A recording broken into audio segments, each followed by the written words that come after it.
Let us open our Bible in the book of Romans chapter 10, particularly in verse number 1.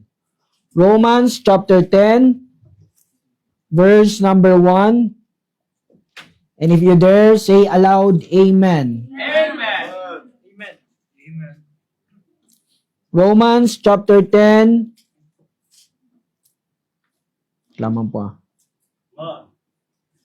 Basahin ko po, verse number 1. Brethren, my heart's desire and prayer to God for Israel is that they might be saved.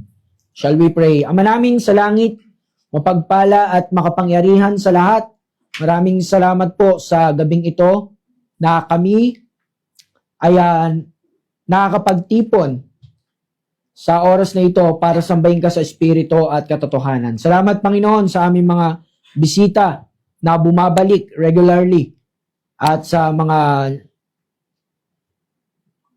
candidates for baptism. Salamat, Panginoon, sa bilang na meron kami ngayon. Ito po ay dahil sa awat biyaya mo, hindi dahil sa aming kakayanan o sa ano ba man, Panginoon. Kaya dalayan ko po sa gabing ito sa mensahe na aming maririnig at aking ipapangaral. Panginoon, ikaw po ang siyang manguna sa bawat isa sa amin. Bigyan mo po ng humble heart ang bawat isa sa amin, lalo sa mga makikinig. At dalayan ko rin po, Panginoon, na magbago ka ng isip sa gabing ito sa mensaheng aking ipapahayag na nagmumula at nanggaling sa iyo. Lord, ikaw po ang siyang may taas, maluwalhati namin sa mga bagay na ito. Ang lahat ng ito ay aking samot dalangin sa pangalan ng Panginoong Hesus. Amen. Maaari na po kayong magsiupo. So bago po ako magsimula, I would like to thank una ang Panginoong Jesucristo at ang Ama sa Langit sa privilege na makakapag-preach sa gabing ito. At ganun din sa ating mahal na pastor. Amen. So atin po nga binasa yung Romans chapter 10, particularly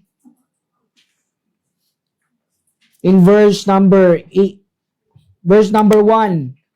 Ano po? Yan yung sabi ni Apostol Pablo. Brethren, my heart's desire and prayer to God for Israel is that they might be saved. So the title of our message tonight,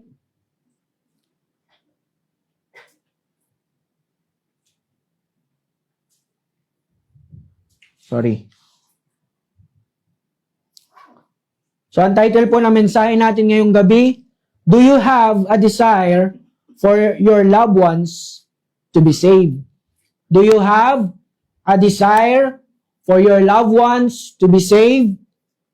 Meron ba tayong tinatawag na desire, naisin, na ang ating mga mahal sa buhay ay maligtas? No? So weekly na lang pinipreach yung patungkol sa tinatawag na soul winning. And our desire this year that our church or this local church is to be a soul winning church. Amen? Amen. Na hindi matatapos ang taong ito na hindi natin nadadaanan o napag-uusapan ang patungkol sa ebanghelyo, ang patungkol sa gospel, ang patungkol sa pag-aakay ng kaluluwa para sa Panginoong Jesucristo. Ang patungkol sa Great Commission na iniwan sa atin o iniwan ng Panginoong Jesucristo sa kanyang local church. At tayo ay isa sa mga established local church dito po sa lugar ng Mandaluyong. Amen? So nakita natin itong si Apostol Pablo. In this verse, mga kapatid, makita natin ang pagmamahal ni Apostol Pablo sa kanyang mga kababayang Israelita. Amen. Makita natin na yung desire niya at panalangin na sila ay maligtas. No, sabi diyan, brethren, my heart's desire and prayer to God for Israel is that they might be saved. Ano po? Hindi naman po kaila sa bawat isa sa atin na yung mga Hudyo, di ba?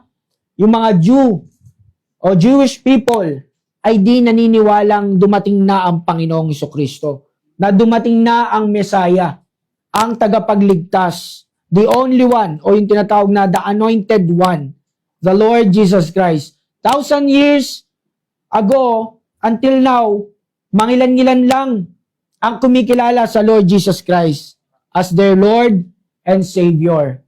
No?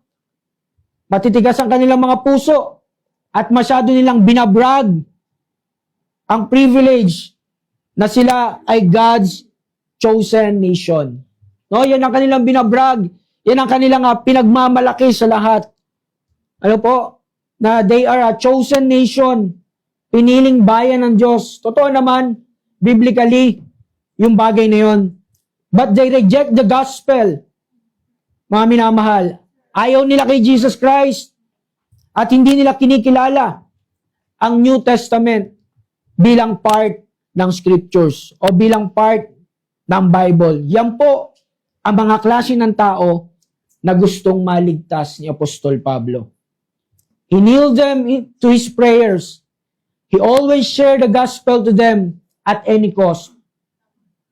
Kung paanong nakita niya ang Panginoong Hesus na nagbigay ito ng buhay for the ransom of many, as He is, sinundan niya ang yapak ng Panginoong Hesus.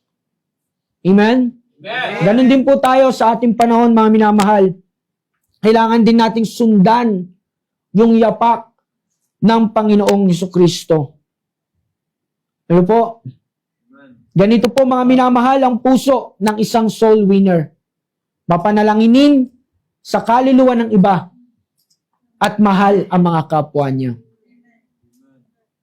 Kaya nga ganun na lamang ang kanyang desire, prayers to the Israelite people, to the Israelite people, na sila ay maligtas, kagaya na nangyari kay Apostol Pablo. No? Kumbaga para kay Pablo, walang imposible na ang mga Jew ay maligtas. Ano po? Kasi yun ang kanyang desire. And that's our desire also. Amen. Na maligtas yung ating mga relatives. Kaya nga, do you have a desire for your loved ones to be saved? Hello? Hindi nawala sa kanyang prayer list ang mga Jewish people. Bagamat siya ay apostle to the Gentiles, pero hindi nawala sa kanyang prayer list at sa kanyang desire na yung kanya ring mga kababayan ay maligtas.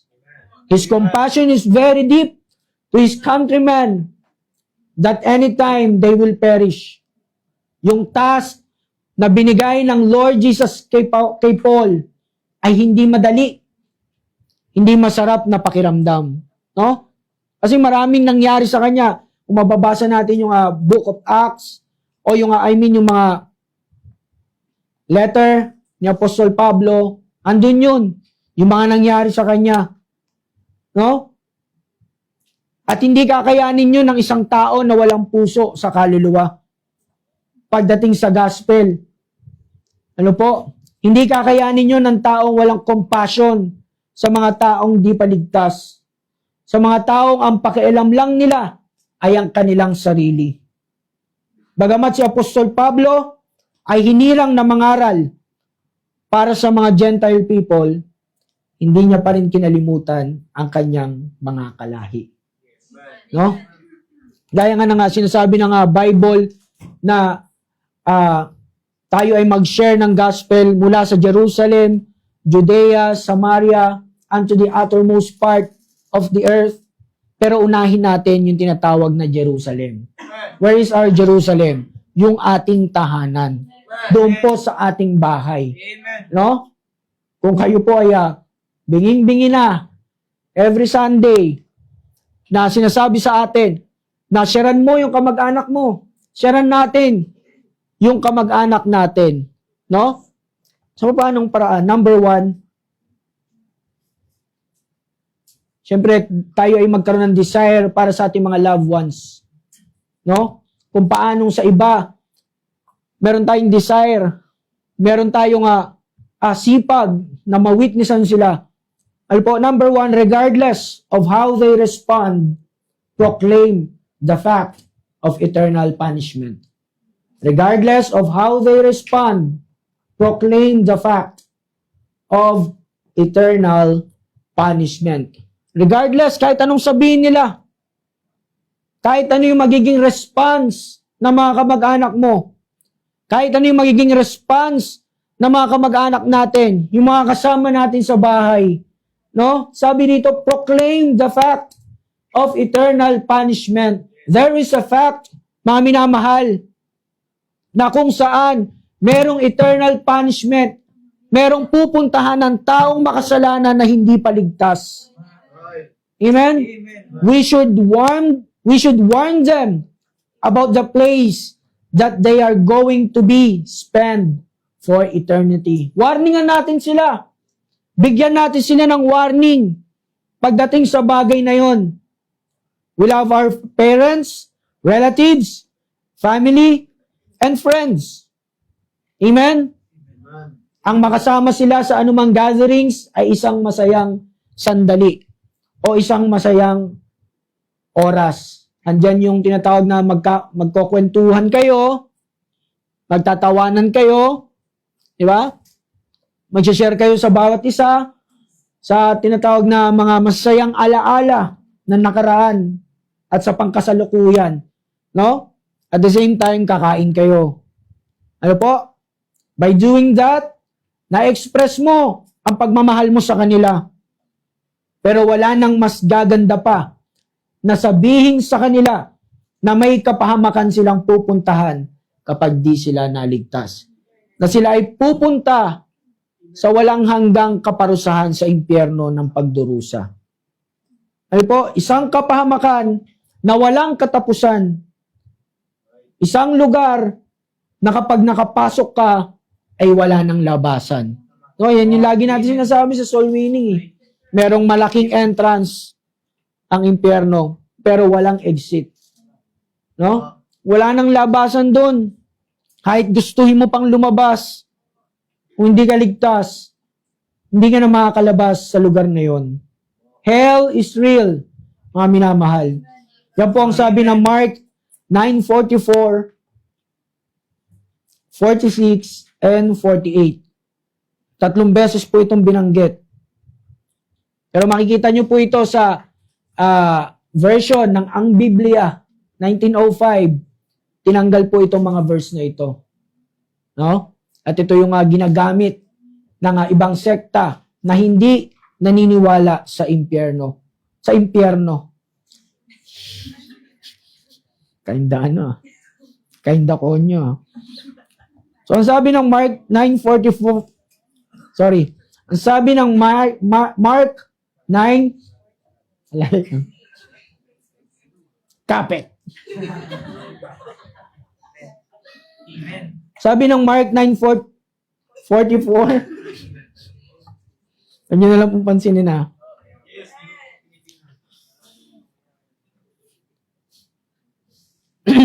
Sabi dito mga kapatid, where the worm dieth not, and the fire is not quenched. 46, where the worm dieth not, and the fire is not quenched. 48, where the worm dieth not, and the fire is not quenched. No? Na kung saan, sa 3 verse na ito, sabi sa Bible, kapag inulit yung salita, napakalaga nito. No? Hindi lang 2 beses inulit, kundi 3. Mga minamahal, sabi doon, na doon ay merong uod na hindi namamatay at merong apoy na hindi mapahinto o maapula. Yan ang itsura ng impyerno. Hell is real, mga minamahal. Yan po ang pupuntahan ng mga kamag-anak natin, ng mga kaibigan natin, mga kapitbahay natin, kapag hindi natin o kapag wala tayong desire na sila ay maligtas. Kapag wala tayong naisin sa ating puso na sila rin ay makakilala sa nag-iisang tagapagligtas ng ating kaluluwa. ang Panginoong Jesucristo. No, biruin mo yun. Hindi lang pala apoy. Meron ding uod na hindi namamatay. No? According to sabi ng mga Bible scholar, sabi nila yon na ang worm daw sa impyerno ay merong height na 8 feet. Ano po? Yun po ang sabi ng mga Bible scholar. At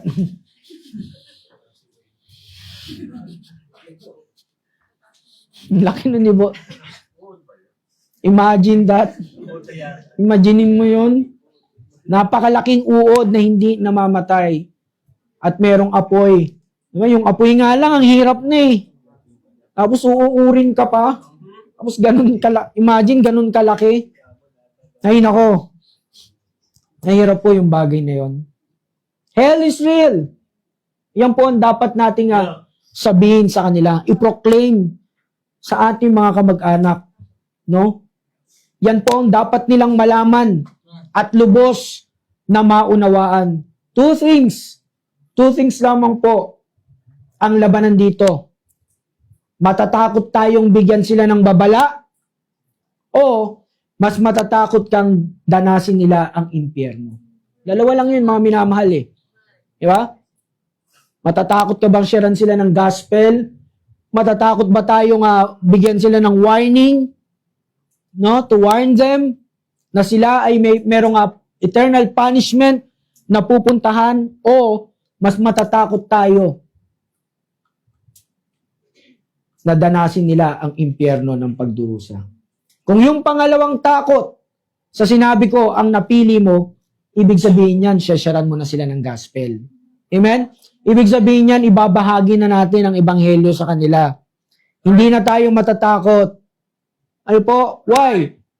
Because truth, katotohanan po mga minamahal, they will become losers if they experience the torments of hell someday. They will become losers if they experience the torments of hell someday. No? Kapag nangibabaw yung takot sa atin, kasi meron tayong mga kinakatakutan sa family natin di ba? Meron tayong parang ilag tayong i-share yung bagay na ito. Ang tapang-napang natin sa labas, no? Kahit sino kinakausap natin, ano po, darating yun sa punto, nakikipag-argue ka, sasabihin mo, alam ko yan. No? Ganun yung Muslim, alam ko yan. Pero nung tinanong tayo, hindi natin masagot. Ano po, dapat unahin po natin yung ating tinatawag na Jerusalem. Hindi po pwedeng nasyasyaran natin yung iba. Tapos yung sinasabi nating mahal natin sa buhay ay hindi natin masyaran-syaran. Ano po? Guilty po ako sa bagay na yan. Ano po? Hindi pa lahat sa bahay nasyasyaran ko. Kaya nga nung naririnig ko yung pag sinasabi ni Pastor, ang bihira. Hindi talaga pwede. Hindi pwedeng hindi mo sila masyaran lahat. Hindi pwedeng hindi mo sila mabahagian lahat. No? Kahit anong tagumpay mo, magkaroon ka ng maraming bunga sa labas, pero yung pinakabahay nyo, wala kang nasyaran, wala kang nadala, o hindi mo na bahagian, napupunta sila, hindi mo na proclaim, napupunta sila sa eternal punishment. Talo ka sa bagay na yun. No, kumbaga, tayo ang pinakamadamot na tao sa mundo. Kapag ganun yung nangyari, kapag natapos ang serye natin dito sa buhay, sa mundo, na hindi natin sila nasyaran. Amen? Amen. Kaya kailangan i-share natin yung gospel sa ating mga mahal sa buhay. They will become losers if they experience the torments of hell someday. No? So don't worry, the scripture encourage us. The scriptures encourage us in Romans chapter 1, verse number 16. For I am not ashamed of the gospel of Christ, for it is the power of God unto salvation to everyone that believeth, to the Jew first, and also to the Greek. No, yan po ang sabi ng Bible. Huwag tayong mahiya. Huwag tayong matakot na i-preach ang gospel ng Panginoong Jesucristo. No? Why? Sabi dito, for it is the power of God unto salvation to everyone that believeth. No? Hayaan mo nga, ipahayag mo lang ang ebanghelyo, ang gospel. Ano po, hindi naman tayo yung tagapagligtas eh. Hindi naman tayo magkukonvict sa mga sinner. Hindi naman tayo ang kakausap sa kanila, kundi ang banal na spirito ang babagabag sa puso nila. Amen. Ang trabaho lang natin, maghatid. No? Ihatid yung sulat o yung love letter ng Panginoon sa bawat tao na hindi paligtas. Most especially to our Jerusalem. Sa ating mga kasama sa tahanan. No, napaka-importante. Biruin mo, palaging nagpo-provide ang magulang mo sa iyong pangangailangan. No? Biruin mo, palagi kang tinutulungan ng kapatid mo sa paggawa ng assignments. No? Palagi kang tinitreat ng mga pinsan mo. Di ba? Yung mga may kaya mong pinsan. Di ba? Tapos hindi natin mabahagi yung ebanghelyo. Di ba yung sinasabi sa atin ni Pastor, someday, no? Kumbaga hypothetically, baka duruin tayo ng mga yan. No? Ang damot mo. Hindi mo sinare si Kristo. Ano po? Pwedeng ganon. Hypothetically lang, mga minamahal. Ano po? So let us proclaim na sila ay pupunta sa tinatawag na eternal punishment. Regardless, ano man sagot nila. Regardless, ano mga response nila sa atin. No? Ano ang sabi ng Bible? Ang sabi ng Bible, huwag kang matakot. Huwag kang matakot sa tao na kung saan hindi kayang pumatay ng kaluluwa. Hindi ka, matakot ka dun sa kaya nga pumatay ng kaluluwa o ng spirito. Yes. Ano po, rephrase nyo na lang po, nasa Bible po yun. Kumbaga, nirephrase ko na lang yung bagay na yon. Huwag tayong matakot sa kanila. Men, hindi naman mga cannibal yan eh. Hindi ka naman kakainin yan. Sisigaw lang yan. Ano ba? Ilang beses ko na sinabi sa'yo. Huwag na kayo mag-share dito. Ilang beses ko na sinabi sa'yo na hindi ako pupunta sa church nyo. Di ba? Huwag natin sukuan. Amen? Huwag natin tigilan. Ano po? Number 2, no matter what the cost, win them to Christ. No matter what the cost, win them to Christ. Ano po? It is not easy to win people to Jesus Christ. Ano po? Dumarating yung time na kahit ka-close mo yan, nagiging close-minded sila about salvation. They don't want to talk about death. Right. Madalas, sasabihin nila, matagal pa naman ako mamamatay. No? Sino nakakaalam? Sinong nakatitiyak Right. Amen. ng kanyang kinabukasan? Sabi ng Bible, di ba? Sa Proverbs 27 verse 1, boast not thyself for tomorrow. Ano po? Boast not thyself of tomorrow, for thou knowest not what a day may bring forth. Hindi natin alam kung ano ang mangyayari bukas. Hindi natin alam kung hanggang kailan lang ang buhay ng tao dito sa lupa. No matter what the cost, win them to Christ. Ayaw nilang pag-usapan ang tinatawag na kamatayan. Why? Kasi yun yung katotohanan. Alam nila, deep inside, hindi nila alam saan sila pupunta kapag sila ay namatay. No? Kahit baguhin nila yung topic, mga minamahal, no matter what, wag po natin silang sukuang mawin sa Panginoon. Habang may buhay, may pag-asa. Hanggat may tsansa, let us bring them to Jesus. Diba? Kapag umatake sa isip natin, na sinasabi ng isipan mo, wala na yan. Wala ka talagang wala kang mawiwin sa kamag-anak mo. Wala kang mawiwin dito sa bahay. Wala na yan, hindi natatanggap yan. No? Ganyan ang sasabihin ng isip natin eh. Para sukuan natin sila. Para ihinto natin ang pagbabahagi sa kanila ng ebanghelyo. No? Kahit sa akin eh, dumating na yung ganong point eh. No? Ay, wala yata akong madadala din sa bahay. Ano po?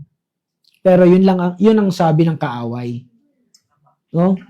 Kaya nga na-encourage ako nung pinreach ni pastor yun eh, paulit-ulit yung sa bahay. Sabi ko, sige na nga, babalikan ko yung pamangkin ko. Amen. Amen. Diba? Kasi sabi niya, save na siya eh. Every time na nag-uusap kami, bibisitahin ko siya. Sabi niya, save daw siya. Pero kung tunay yung bagay na yun, di ba, maglilingkod siya sa Panginoon. Amen. Kahit nahadlangan pa siya nung siya ay bata pa. Ganun din tayo. Ay Amen. po, meron nga ako nasabihan dito eh. Baka wala na talaga yan. Hanap ka na ng iba. No? Nung sinabi ni pastor yun, talagang nag-guilty ako sa bagay na yun. Kailangan mo talagang i-win Amen. yung tahanan nyo. Amen. No?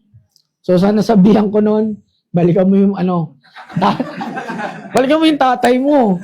Diba? Diba? Ikaw yun.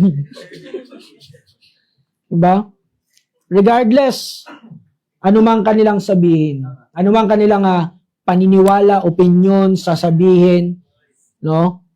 Anong taktika ang pananakot nila sa atin. No matter what, win them to Jesus, to Christ. Kasi yun lamang po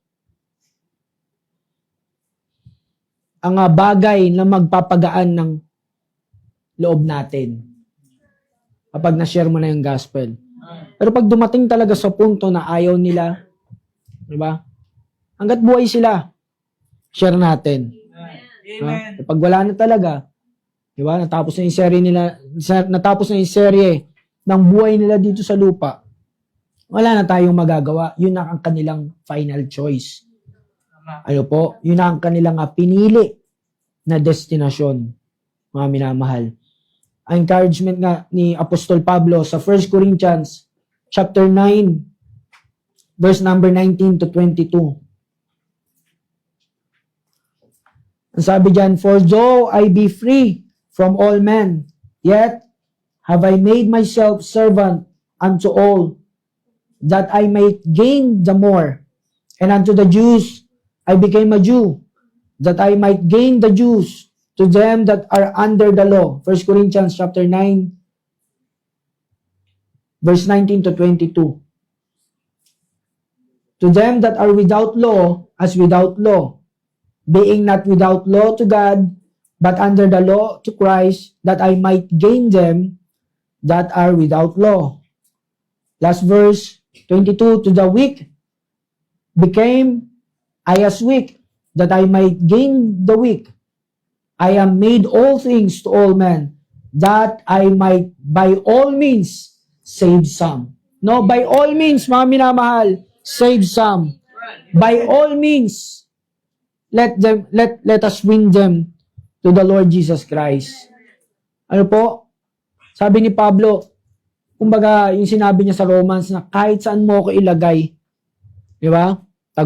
Kagutuman man o kasaganaan, kahirapan man o kasaganaan, no?